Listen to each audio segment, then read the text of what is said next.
Bismillahirrahmanirrahim. Assalamualaikum warahmatullahi wabarakatuh. Halo semuanya, perkenalkan nama saya Rosmawati Dwi Putri dengan NIM KHGC 19037. Saya kelas 2A S1 Keperawatan, Stikes Karsa Husada Garut. Di sini saya akan menjelaskan mengenai antibiotik makrolida, di mana antibiotik makrolida ini termasuk antibiotik non-beta-laktam.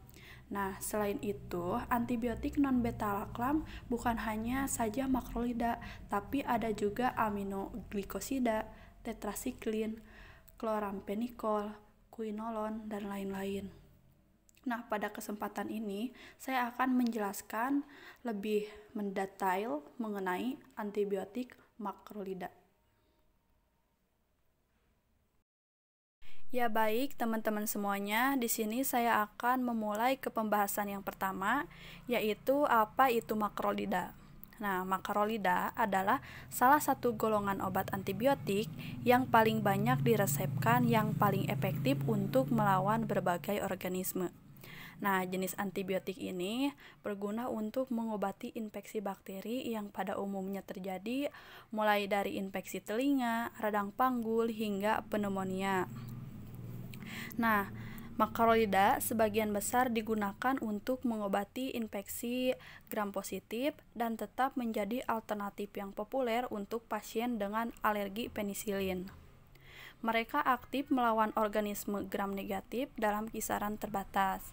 Nah, makrolida digunakan dalam pengobatan seperti infeksi saluran pernapasan, infeksi kulit dan jaringan lunak, pneumonia, sering ditambahkan ke penisilin untuk menutupi organisme atipikal.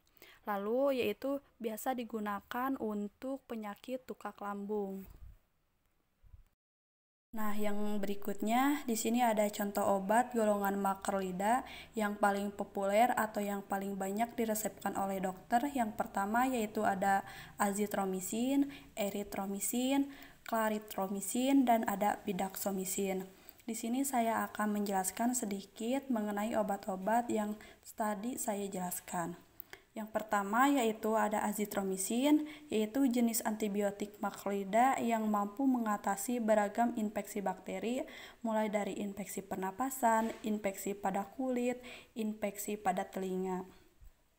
Antibiotik golongan makrolida ini juga mampu mencegah dan menangani Mycobacterium apium complex, jenis infeksi paru-paru yang kerap menyerang orang dengan HIV. Nah, azitromisin tersedia dalam bentuk tablet dan cair. Azitromisin dalam sediaan cair biasanya dikonsumsi 1 kali selama 1-5 hari. Nah, beberapa efek samping yang paling umum akibat konsumsi azitromisin yaitu ada mual, diare, muntah, sakit perut, dan sakit kepala. Nah, yang berikutnya saya akan menjelaskan sedikit mengenai eritromisin. Eritromisin adalah antibiotik makrolida yang pertama kali ditemukan pada tahun 1952 dengan mengisolasi bakteri Streptomyces erythraeus. Eritromisin dapat mengobati beragam infeksi bakteri seperti bronkitis, pneumonia, infeksi menular seksual, infeksi telinga, infeksi saluran kemih, bahkan infeksi pada kulit. Eritromisin tersedia dalam beberapa bentuk termasuk kapsul, tablet, dan cair. Biasanya eritromisin dikonsumsi 4 kali sehari, 3 kali sehari, atau 2 kali sehari, tergantung anjuran dokter. Nah, ada beberapa efek samping yang umumnya dipicu oleh eritromisin, yaitu sakit perut, diare, muntah, dan hilang selera makan. Nah, yang berikutnya ada klaritromisin. Klaritromisin adalah antibiotik makrolida yang juga diresepkan dokter untuk beragam infeksi bakteri. Infeksi tersebut mulai dari pneumonia hingga infeksi pada telinga, sinus, kulit, maupun tenggorokan. Seperti azitromisin, klaritromisin juga bisa diresepkan dokter untuk mencegah dan mengobati MAC pada pasien HIV. Klaritromisin tersedia dalam bentuk tablet dan cair, Tablet dan cairan klaritromisin biasanya dikonsumsi 3 kali sehari atau 2 kali sehari, dengan atau tanpa makanan selama 7-14 hari. Nah, efek samping yang umumnya pada penggunaan obat antibiotik klaritromisin yaitu ada diare, mual muntah, sakit perut, mah, dan sakit kepala. Nah, yang terakhir yaitu ada pidaxomisin. Tak seperti antibiotik makrolida lain, pidaxomisin hanya dapat digunakan untuk mengobati diare akibat infeksi, yaitu infeksi karena yang disebabkan oleh Clostridium difficile. Obat ini dapat diberikan pada orang dewasa, anak-anak, serta bayi di atas 6 bulan. Pidaxomisin tersedia dalam bentuk tablet maupun cair.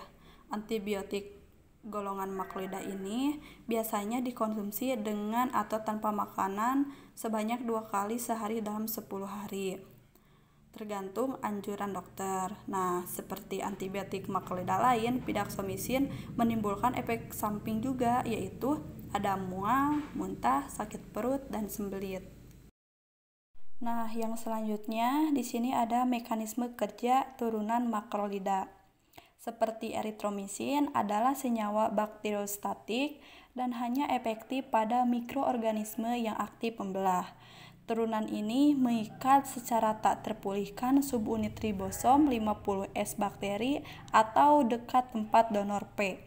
Pengikatan ini hanya terjadi bila subunit 50S bebas dari molekul tRNA yang berhubungan dengan rantai peptidenasen, sehingga yang diblok hanyalah sintesis homopeptida polimer tinggi, sedangkan peptide-peptide kecil tetap diproses secara normal. Nah, di sini ada farmakokinetik pada obat antibiotik makrolida. Yang pertama ada absorpsi. Absorpsi obat terutama terjadi di duodenum. Obat lebih cepat diabsorpsi dalam keadaan perut kosong. Nah, yang kedua ada distribusi. Obat didistribusikan ke seluruh jaringan tubuh termasuk ke dalam cairan spinal dan dapat melewati sawar darah otak serta plasenta. Yang ketiga ada metabolisme. Sebagian besar dosis obat di metabolisme di hepar melalui proses demetilasi oleh enzim sitokrom. Nah, yang keempat ada eliminasi. Hanya kurang dari 5% dosis obat yang dikonsumsi per oral diekskresikan ke dalam urin dalam bentuk metabolit aktif.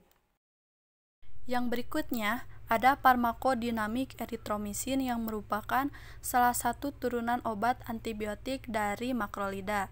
Di sini ada indikasi sebagai alternatif untuk pasien yang alergi penisilin untuk pengobatan enteritis campylobacter, pneumonia, penyakit legionnaire, sipilis, uretritis non-gonococcus, prostatitis kronik, akne vulgaris, dan propilaksis difteri dan pertusis.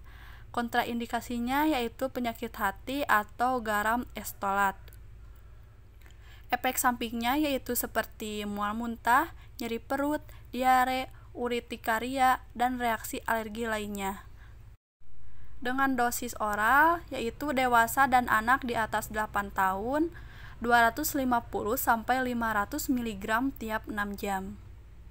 Slide yang berikutnya, antibiotik turunan makrolida pada umumnya dihasilkan oleh Streptomyces sp. Mempunyai 5 bagian struktur dengan karakteristik yaitu yang pertama, cincin lakton yang besar biasanya mengandung 12-17 atom. Yang kedua yaitu 2 gugus keton. Yang ketiga, 1 atau 2 gula amin seperti glikosida yang berhubungan dengan cincin dan lakton. Nah, yang keempat, gula netral yang berhubungan dengan gula amino atau pada cincin lakton. Dan yang terakhir, gugus dimetilamino pada residu gula yang menyebabkan sifat basis atau senyawa dan memungkinkan untuk dibuat bentuk garamnya. Sekian dari pemaparan saya kali ini, semoga bermanfaat untuk kalian semua. Wabillahi taufiq wal hidayah. Assalamualaikum warahmatullahi wabarakatuh.